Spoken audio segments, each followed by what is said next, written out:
La primera vez que me follé a Iván fue en el baño de un restaurante italiano, un miércoles a las 3 de la tarde, mientras mi marido estaba en su oficina pensando que yo estaba en Pilates. No fue planeado. Ni siquiera me había puesto ropa interior bonita. Llevaba unas bragas viejas, de esas que una solo usa cuando está con la regla o cuando tiene prisa. Pero ahí estaba yo, apoyada contra el lavamanos, con las piernas temblando y el corazón en la garganta, mientras él me levantaba el vestido y me susurraba que no podía seguir aguantando las ganas. Y yo tampoco quería aguantar más. Salimos del baño uno detrás del otro, sin mirarnos, sin decirnos nada. Me senté en la mesa, aún temblando, y él pidió un café como si nada hubiera pasado. Yo no pude tragar ni agua. A los 5 minutos me fui, con una excusa torpe, y caminé durante media hora sin rumbo por el centro de Madrid. El pulso todavía me iba a 1000. Hasta ese momento, pensaba que solo estaba coqueteando con la idea. Que me gustaba la atención, las miradas, ese jueguecito que teníamos en la oficina desde hacía semanas. Pensaba que me bastaba con eso. Pero no. Resulta que tenía más hambre de la que imaginaba. Y una vez lo pruebas, ya no hay vuelta atrás. No me malinterpretes. No soy una mujer cruel. No salí de casa diciendo hoy voy a traicionar a mi marido. No me levanté esa mañana odiando mi vida. Solo estaba cansada. Cansada de la rutina, de los silencios eternos en casa, de fingir que estaba satisfecha con un hombre que hacía años que no me tocaba como mujer, solo como compañera de piso. Diego, mi marido, es un buen hombre. Honesto, trabajador, educado. Nunca me gritó, nunca me levantó la mano, nunca me faltó al respeto. Pero tampoco me miraba. No de verdad. No como lo hacía Iván. Y yo, Laura, 38 años, aburrida, con una vida perfectamente estable, me moría por sentirme deseada otra vez. Por sentirme viva, aunque fuera a escondidas. Iván entró en la gestoría hace unos meses. Más joven que yo, con esa arrogancia seductora que tienen algunos hombres cuando saben que gustan. Se sentó en la mesa de al lado y, desde el primer día, empezó el juego, las bromas, los comentarios inocentes, los te ves muy guapa hoy que se le escapaban cada vez que me acercaba con algún informe. Yo me reía, claro. Le seguía la corriente. Le decía que estaba loco, que no tenía remedio. Pero en el fondo, cada vez que él me miraba así, como si me desnudara con los ojos, sentía que todavía tenía algo que ofrecer. Que no estaba muerta por dentro, como me hacía sentir mi matrimonio desde hacía años. Una tarde, mientras ordenábamos archivos en la sala del fondo, se acercó demasiado. No me tocó. Solo se colocó detrás de mí, tan cerca que podía sentir su respiración en el cuello. Y me dijo, bajito, que si yo le daba una señal, él sabría exactamente qué hacer conmigo. Sentí un escalofrío. No contesté. Salí de la sala fingiendo que me había llamado a alguien. Pero esa noche, mientras cenaba con Diego en silencio, solo podía pensar en esa frase. La tensión fue creciendo. Cada día, un poco más. Una mirada sostenida demasiado tiempo. Un roce de manos al pasarme una carpeta. Un mensaje a las 11 de la noche con alguna excusa absurda. Y yo, en vez de poner límites, dejaba que ocurriera. Lo alimentaba. Porque lo necesitaba. Porque me sentía deseada, viva, poderosa. Hasta que pasó lo que tenía que pasar. El miércoles que te conté. El baño. El después. Y no. No me sentí culpable. Me sentí eufórica. Horriblemente viva. Como si hubiera escapado de una jaula invisible. Durante los días siguientes, actué como si nada. Saludaba a Diego con el mismo beso frío de siempre. Hacía la compra. Cocinaba. Limpiaba. Fingía. Como lo había hecho durante años. Pero ahora con una diferencia. Tenía un secreto. Un secreto ardiente, sucio, delicioso. Y ese secreto me hacía sonreír en el metro, me hacía caminar diferente, me devolvía algo que había olvidado que tenía. Volví a ver a Iván el viernes. Esta vez en su coche, en un parking vacío cerca del trabajo. Nos besamos como dos adolescentes, con desesperación, con hambre.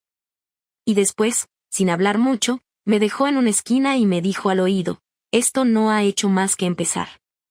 Y no lo sabía entonces, pero tenía razón. Lo que comenzó como una locura de media tarde se convirtió en una bola de nieve imparable. Cada semana, un encuentro. Cada encuentro, más intenso. Más arriesgado. Más adictivo. Mientras tanto, en casa, Diego seguía siendo el mismo. Correcto. Silencioso. Aburrido.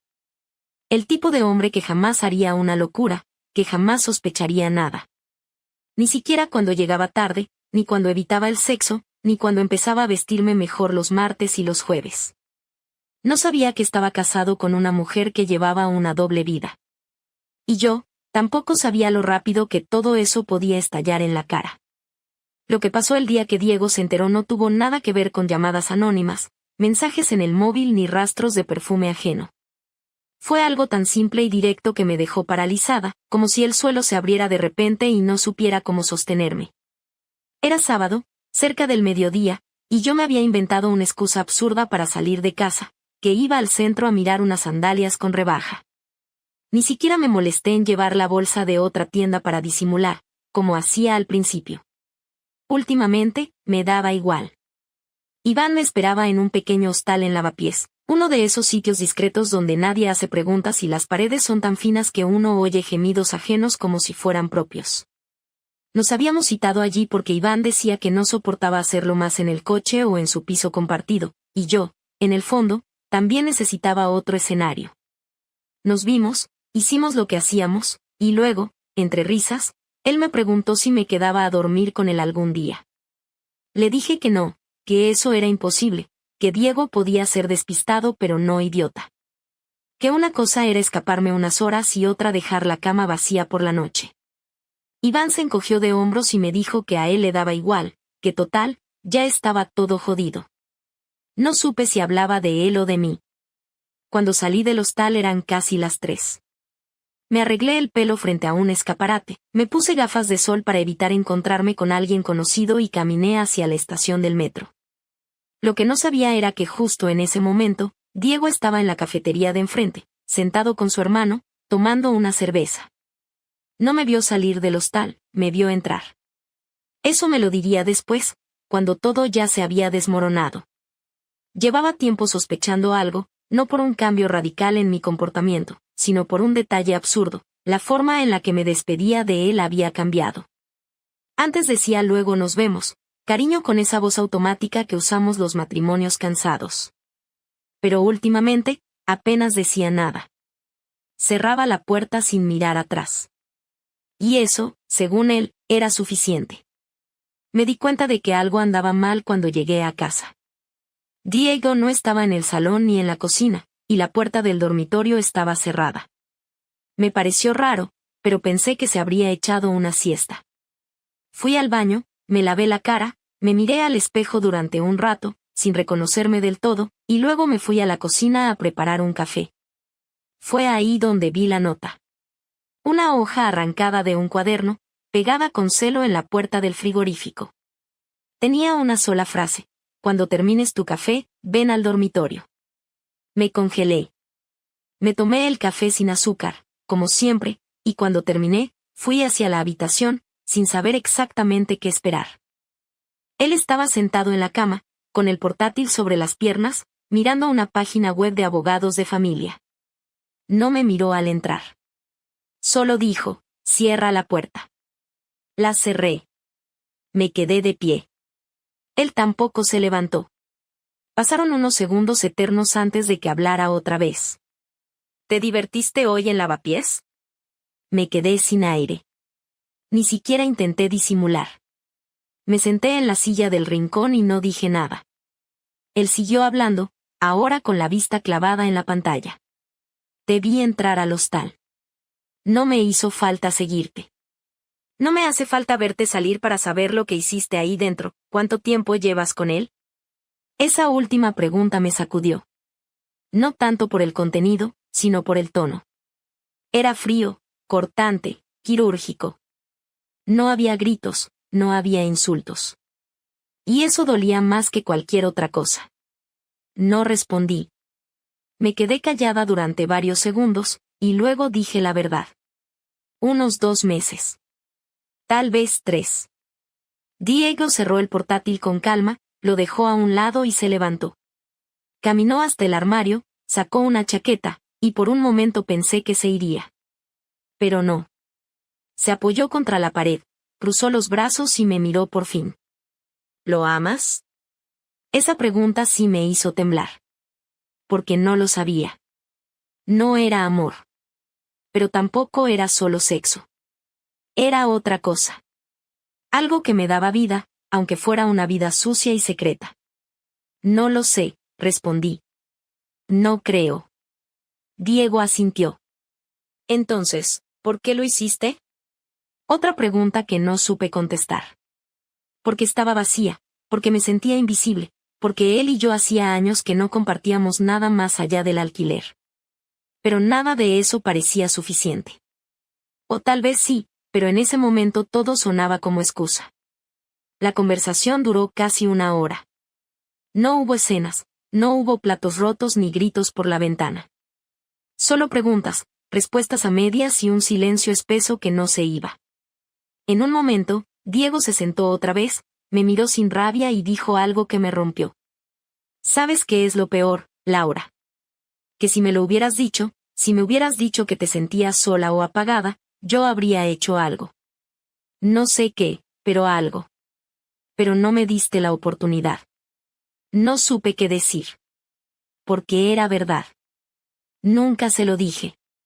Nunca me atreví a mirarlo a los ojos y decirle, no me tocas como antes. No me hablas como antes. Me estoy muriendo por dentro. Me limité a buscar ese consuelo fuera, como una cobarde. Después de eso, se levantó, agarró el portátil y salió del cuarto. Yo me quedé ahí sentada durante horas. Ni lloré. No me salían las lágrimas. Estaba demasiado aturdida. No porque se hubiera enterado, sino por la forma en la que lo había hecho. Con tanta calma. Con tanto control. Como si yo ya no tuviera el poder de destruirlo. Como si, en el fondo, ya lo hubiera perdido hacía mucho tiempo.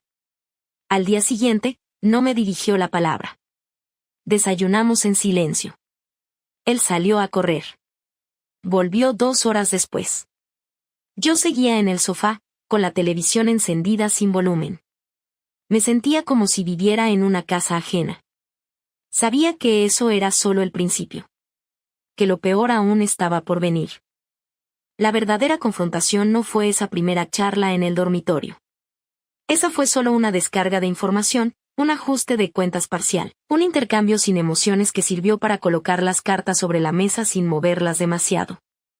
La auténtica confrontación, la que nos cambió por dentro, ocurrió 4 días después, una noche de jueves, después de cenar en silencio como ya era costumbre desde que todo salió a la luz.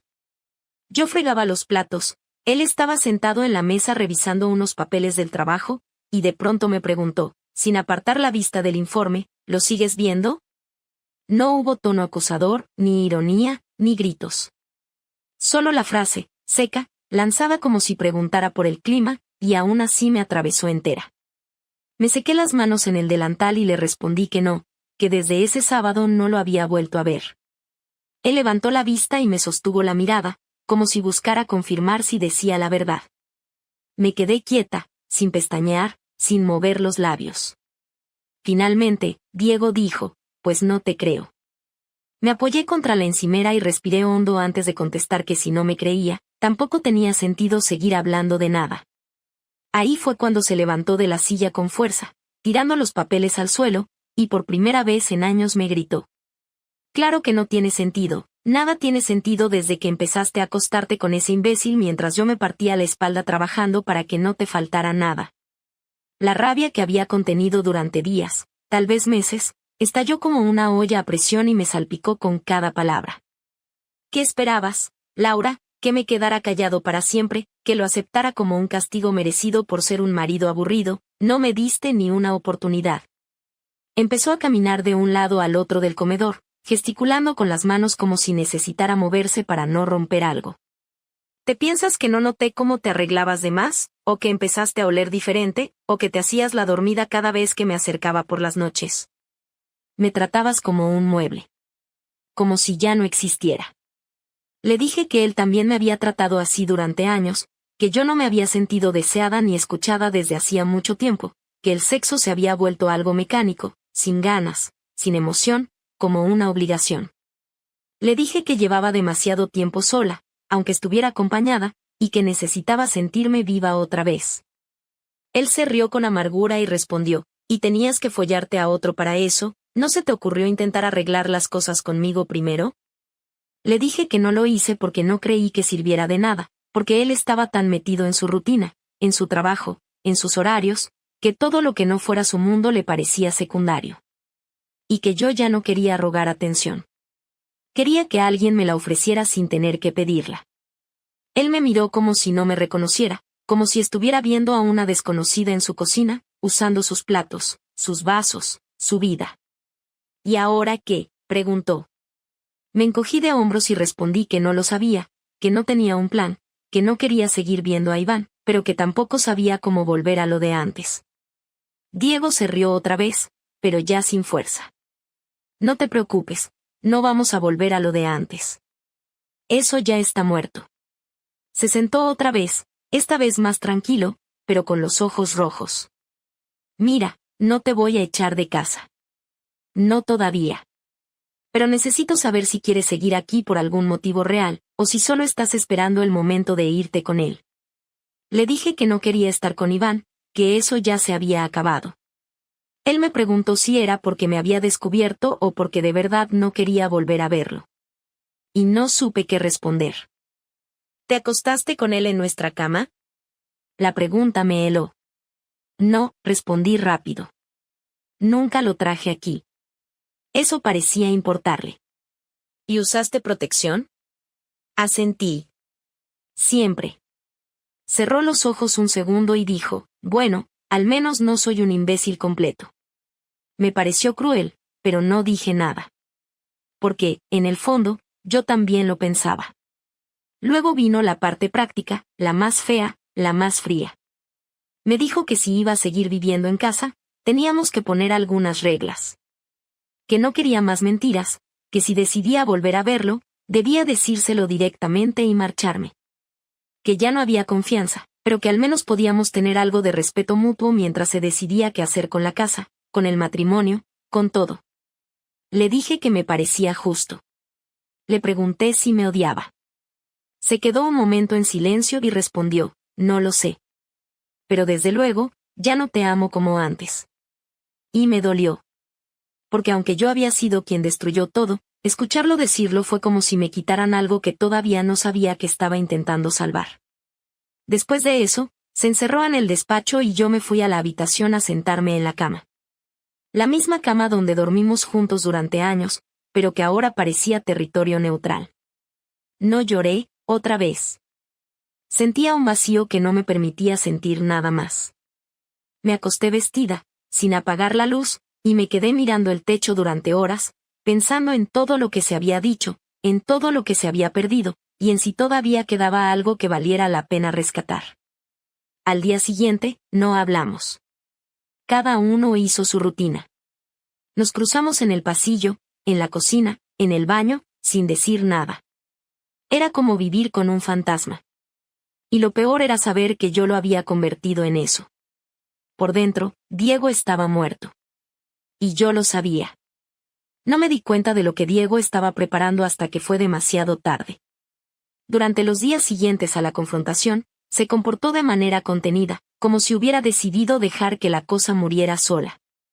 No me dirigía la palabra más allá de lo estrictamente necesario y evitaba cualquier conversación emocional.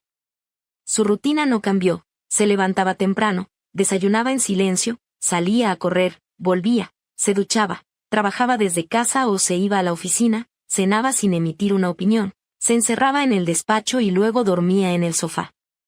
Yo pensaba que era una forma de castigo silencioso, que con el tiempo se iría desgastando y que eventualmente hablaríamos de lo que iba a pasar con el matrimonio.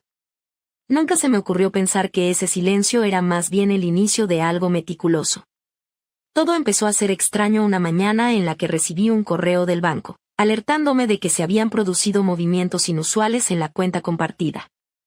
Al abrir el resumen vi que una transferencia considerable había salido, no hacia otra cuenta de Diego, sino hacia una cuenta empresarial con un nombre que no reconocí. Pensé en llamarlo de inmediato para preguntarle qué estaba pasando, pero algo me detuvo. Decidí esperar, observar, ver si era un error o una operación pendiente de explicación. Lo que descubrí en los días siguientes fue que Diego no estaba simplemente herido, estaba organizando su venganza con la precisión de quien tiene todo el tiempo del mundo. El segundo golpe llegó en forma de una visita inesperada del abogado que había llevado nuestra hipoteca. Se presentó una tarde en casa mientras Diego no estaba y me entregó una carpeta con documentación. Le dije que debía haber algún error, que no tenía cita con él, pero me miró con esa cara de quien ya ha vivido muchas escenas parecidas y me dijo: Diego pidió que te lo trajera personalmente. Necesita que firmes esto. Cuando abrí el sobre, vi una propuesta de separación de bienes, con cada detalle calculado, cada cuenta revisada, cada propiedad dividida a su favor. Lo más impactante no fue eso, sino que ya había hecho los trámites para convertir la casa en bien propio, argumentando que la mayor parte del pago inicial había salido de una herencia suya. Y era verdad. Yo había firmado sin leer mucho en su momento, y ahora todo me explotaba en la cara. Llamé a Diego en cuanto el abogado se fue. ¿Qué estás haciendo?, le pregunté. Me respondió sin alterarse: estoy protegiendo lo mío. No te estoy echando, pero no vas a quedarte con nada que no te hayas ganado. Intenté protestar, le dije que eso era injusto, que llevábamos años construyendo esa vida juntos, que no podía borrarme de todo así. Me cortó en seco. Lo que hiciste fue más que una traición, Laura. Fue una burla. Así que ahora vas a vivir con las consecuencias. Los siguientes días fueron un desfile de golpes calculados. Me enteré de que había hablado con mis padres y les contó todo, con detalles, sin suavizar nada. Me dijeron que estaban decepcionados, que no entendían cómo había podido hacerle algo así a un hombre como Diego. Me hablaron de la vergüenza, del dolor, de la imagen que habían tenido de mí durante años y que ahora, según ellos, se había desmoronado. Cuando les pregunté si sabían que Diego estaba tomando medidas legales para sacarme de la casa, mi madre me respondió con frialdad: y si lo hace, tendrá sus razones. Me colgó sin despedirse. Después vino lo del trabajo. Una mañana, al llegar a la oficina, mi jefe me llamó a su despacho. Me preguntó si estaba todo bien en casa, si necesitaba unos días. Le dije que no, que todo estaba bajo control, pero su mirada era otra. Me explicó que había recibido un correo anónimo con capturas de pantalla de una conversación privada entre Iván y yo. Capturas reales. Fechas, horarios, frases que reconocí de inmediato. Me dijo que no quería meterse en mi vida personal, pero que lo que estaba en juego era la imagen del despacho. Me sugirió que considerara tomar una licencia. Lo entendí como lo que era, una forma elegante de echarme sin hacerlo formalmente. Esa tarde le pregunté a Diego si había sido él. No me lo negó. Tú arruinaste lo que teníamos. Yo solo estoy nivelando las cosas. Le dije que eso era una crueldad innecesaria, que ya había perdido suficiente, que no tenía sentido seguir destruyéndome. Me miró fijo y dijo: el sentido lo perdiste tú cuando empezaste a mentirme. Me dejó ahí parada, con la garganta seca y sin saber qué más decir. No fue solo eso. También empezó a invitar amigos a casa, gente que sabía que me conocía, que antes era amiga de los dos y que ahora claramente había tomado partido. Organizaba cenas, ponía música, reía con ellos, se mostraba encantador y amable, como si nada hubiera pasado, mientras yo me encerraba en el dormitorio sintiéndome como una intrusa en mi propia casa. A veces escuchaba cómo hablaban de mí en voz baja, como decían cosas como: bueno, él al menos lo está manejando con dignidad, o la gente nunca es lo que parece. Yo me metía los auriculares y trataba de dormir, aunque el sueño ya hacía días que no me visitaba. Un día, mientras limpiaba la cocina, noté que faltaban algunas cosas mías. Pequeños objetos, cosas personales. Fui al armario y confirmé que algunas de mis blusas favoritas, algunos libros, Incluso una caja con cartas viejas, ya no estaban. Le pregunté a Diego si sabía algo. Me dijo que había comenzado a empacar algunas de mis cosas para facilitar las cosas cuando te vayas. Le pregunté si me estaba echando. Me dijo que no, que podía quedarme el tiempo que quisiera, pero que él no iba a seguir fingiendo que esto era un hogar compartido. Que cada centímetro de esa casa me iba a recordar lo que perdí. Y lo peor es que funcionó. Todo lo que hizo me dolió. Mucho más que si me hubiera gritado, mucho más que si me hubiera pedido el divorcio en caliente. Lo que hizo fue dejarme sola, sin dignidad, sin apoyo, sin herramientas para defenderme. Me convirtió en alguien que no reconocía. Y no podía culparlo, porque en el fondo, todo esto empezó por mi culpa. Pero una cosa es ser culpable, y otra muy distinta es que te hundan sin darte la oportunidad de levantarte. Diego no solo me castigó, se aseguró de que el castigo fuera diario, constante, silencioso. Se convirtió en un verdugo amable. Y eso, aunque me duela decirlo, fue mucho más efectivo que cualquier pelea. Pasaron 2 semanas sin que tuviéramos una conversación que durara más de 30 segundos. Todo era práctico, impersonal, frío. Compartíamos casa como dos desconocidos que apenas se toleraban, sin cruzar preguntas, sin mirarnos más de lo necesario. Él había logrado lo que se propuso, hundirme sin necesidad de tocarme, sin levantar la voz, sin expulsarme de casa pero dejándome claro que ya no era bienvenida. Yo había pensado muchas veces en irme por mi cuenta, en alquilar un piso, en buscar trabajo en otra ciudad, en desaparecer, pero no tenía dinero suficiente, no tenía red de apoyo y tampoco tenía fuerza. Me sentía vacía, derrotada, y sobre todo llena de rabia. No rabia contra él, ni siquiera contra mí, sino contra esa situación asfixiante en la que ya no sabía si estaba esperando que todo acabara o si en el fondo todavía tenía la absurda esperanza de que algo se salvara. La tensión estalló una noche de domingo, cuando estábamos viendo el informativo desde extremos opuestos del sofá. Él con los brazos cruzados, yo con una manta que ya no calentaba nada. Fue él quien rompió el silencio, como si se hubiera cansado del teatro. ¿Qué piensas hacer con todo esto? Me giré hacia él sin entender bien a qué se refería. ¿Con todo qué?, pregunté. Con lo nuestro. Con este matrimonio que ya no lo es. Con esta farsa de vivir juntos sin hablarnos. Con esta casa donde ya no hay nada que sostener. Me quedé callada, no porque no tuviera nada que decir, sino porque había imaginado esa conversación tantas veces que ahora que ocurría de verdad no sabía por dónde empezar. Diego se incorporó en el sofá, me miró fijamente y repitió la pregunta, ¿qué piensas hacer? Le respondí que no lo sabía. Que todo había pasado tan rápido que aún no era capaz de pensar con claridad. Que no quería estar con Iván, que eso ya lo había cerrado, pero que tampoco sabía cómo seguir con Diego después de todo lo que habíamos dicho y hecho. ¿Quieres divorciarte?, preguntó. No sé, dije. ¿Y tú? Él respiró hondo antes de contestar. Yo creo que ya estamos divorciados en la práctica. Solo falta que lo pongamos por escrito. Asentí, con la mirada fija en la televisión que ya no escuchaba. ¿Crees que se puede arreglar?, pregunté. Él no respondió enseguida. Se levantó del sofá, fue a la cocina, volvió con un vaso de agua y se sentó de nuevo. ¿Arreglar qué? ¿El daño, la confianza, el deseo, el respeto? No sé ni por dónde empezar. Siento que te desconozco. Y tú a mí también. No sé si todavía somos las mismas personas que se casaron hace 11 años. Yo sí te conozco, le dije. Sé que eres un hombre bueno. Y sé que me odias ahora, pero antes me querías. Y yo también te quería. A mi manera. Aunque haya hecho lo que hice. Diego se rió por lo bajo, con esa risa amarga que había aprendido a usar desde que todo se rompió. A tu manera. Sí, claro. Supongo que eso sirve de consuelo, ¿y qué hacemos entonces, Laura? Nos quedamos aquí, fingiendo, tú buscando trabajo, yo haciendo mi vida por otro lado, ¿esperamos a que alguien se canse primero? Me levanté. Caminé hacia la puerta del salón, volví a girarme. Yo no quiero que esto acabe así.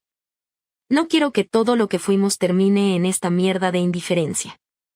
Si vamos a terminar, prefiero hablarlo bien. Con claridad. Sin odio. Diego se cruzó de brazos y asintió. Muy bien.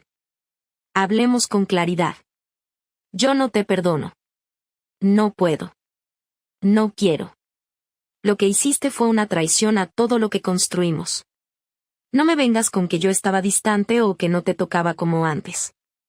Si eso era un problema, lo hablabas. No te acostabas con otro. Porque ahora cada vez que te miro solo veo eso. No puedo evitarlo. No quiero compartir cama con alguien que prefirió resolver sus frustraciones metiéndose con un compañero de oficina. No soy capaz de mirar atrás sin ver el momento en que me mentiste cada día. Así que no hay vuelta atrás. Puedes quedarte en la casa si quieres. No voy a echarte.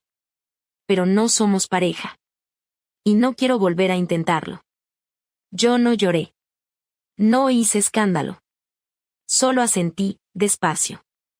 Está bien. Gracias por decírmelo sin rodeos. Supongo que necesitaba escucharlo así. ¿Y tú? Preguntó. ¿Qué quieres tú? Le dije que lo único que quería era paz. Que si lo nuestro había muerto, al menos quería terminarlo con algo de dignidad. ¿Vamos a firmar el divorcio?, pregunté. Sí, respondió. Pero sin abogados. Al menos al principio. Lo haremos en un registro, con acuerdo mutuo. Tú te quedas en casa hasta que encuentres dónde vivir, sin presiones. Luego seguimos cada uno por su lado. ¿Y si no encuentro dónde ir? Tendrás que hacerlo. Porque esto no puede durar más así.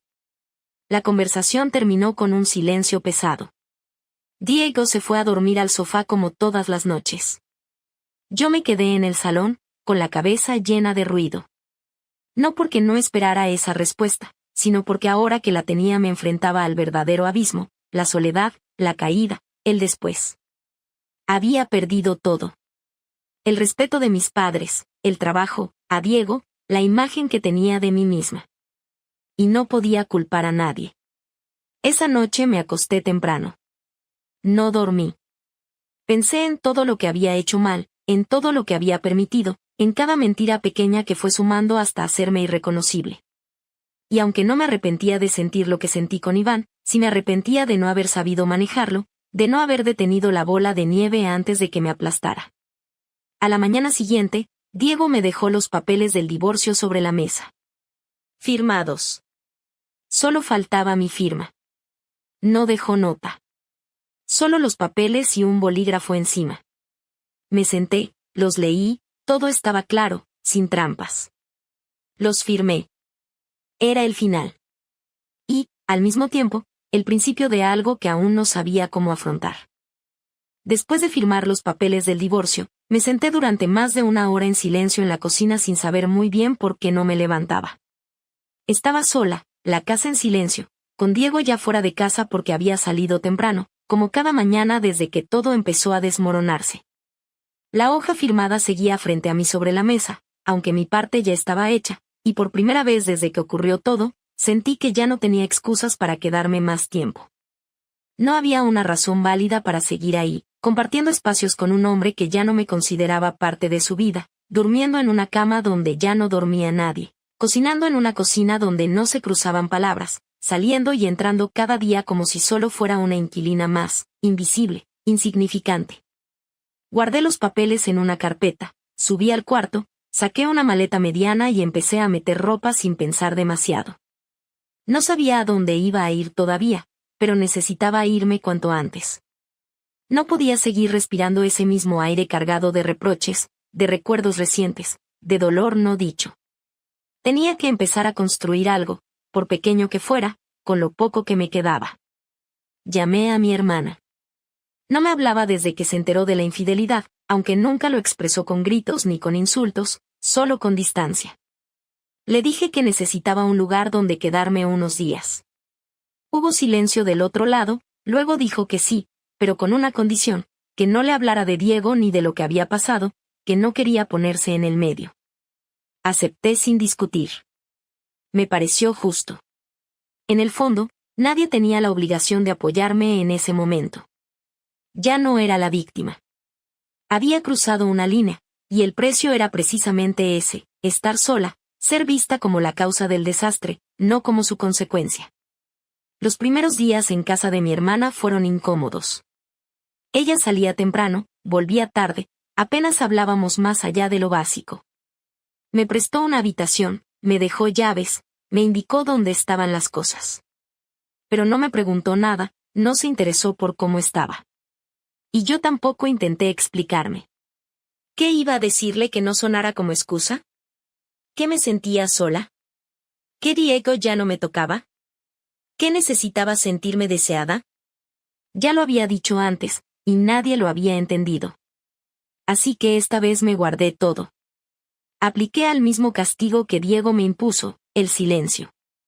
Encontrar trabajo fue más difícil de lo que pensaba. Llevaba tiempo en el mismo puesto, y no tenía muchas habilidades fuera del sector administrativo. Mandé currículums a todos lados, incluso a puestos por debajo de lo que había hecho. No podía poner referencias de la empresa anterior. No quería que supieran que me fui envuelta en un escándalo. Me inventé una salida por motivos personales, y durante semanas nadie llamó. Vivía con lo justo, gastando los ahorros que me quedaban, sintiéndome cada vez más inútil, más pequeña. Algunas tardes me quedaba mirando el techo del cuarto sin hacer nada, con la sensación de estar en pausa, esperando que alguien viniera a decirme qué hacer, cómo salir de ahí. Después de un mes, conseguí un trabajo de media jornada en una tienda de ropa. Nada que ver con lo que hacía antes, pero al menos era algo. Me permitió tener un poco de dinero para pagarme mis cosas, y eventualmente buscar una habitación compartida para no seguir viviendo en casa de mi hermana.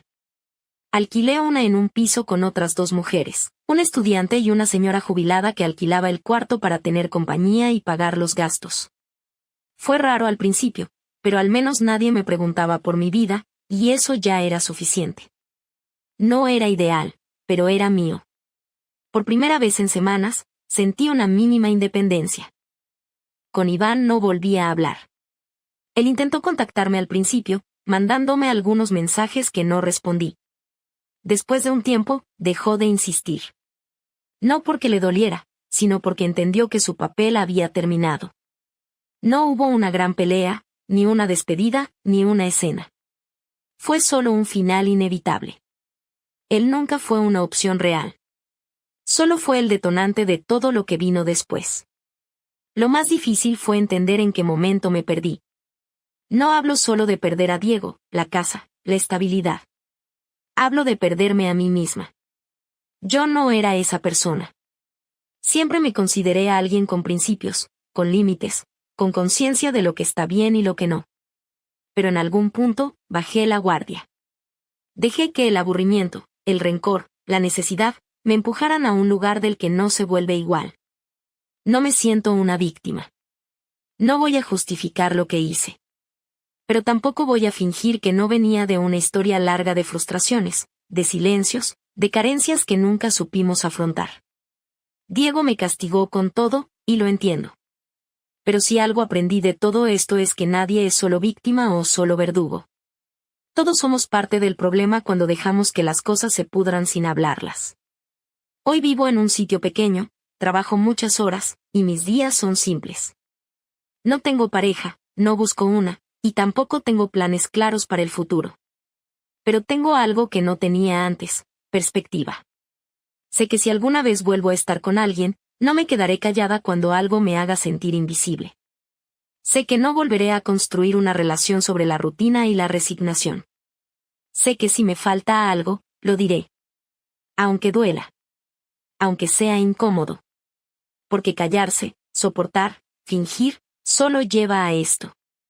A terminar sola, a dormir en una cama ajena, a mirar atrás y preguntarse en qué momento dejaste de ser tú. A veces pienso en Diego. No con odio, ni con culpa. Solo con tristeza. Me pregunto si encontró a alguien, si volvió a confiar en otra persona, si volvió a sonreír sin forzarla. Me gustaría que sí. Porque a pesar de todo, fue un buen hombre. Uno que merecía una pareja mejor que la que fui yo al final. Si algún día lo cruzo por la calle, no sé si me saludaría. Pero yo sí lo haría. Porque uno no puede pasarse la vida huyendo de su pasado. Hay que mirarlo de frente, asumirlo y seguir. Aunque duela. Así terminó nuestra historia. No con una explosión, ni con una reconciliación épica. Solo con la firma de unos papeles, el cierre de una puerta y el inicio de una vida nueva, silenciosa, difícil, pero mía. Y eso, por ahora, tiene que ser suficiente.